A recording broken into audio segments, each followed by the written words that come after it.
o vice-prefeito, professores,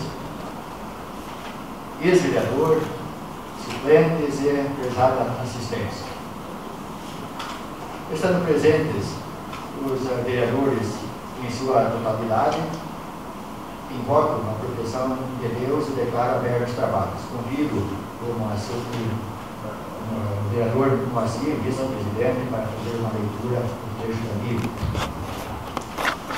Sabedoria. E o primeiro suplente da Frente Popular solicitar 30 dias de licença para tratar de interesses particulares de 1º a 30 do mês de março.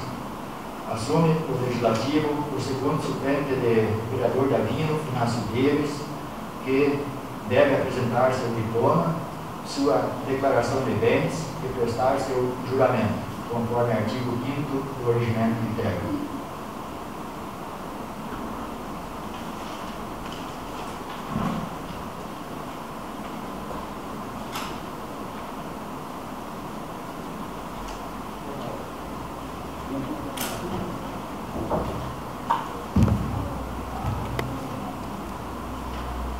Prometo cumprir, manter e defender a Constituição, a lei orgânica e leis presentes e futuras que vir a aprovar, com competência e honestidade, sob a proteção de Deus e a observância do sagrado compromisso de defender os direitos e instituir os deveres do cidadão para o bem coletivo, inspirado sempre no patriotismo, na igualdade e na justiça.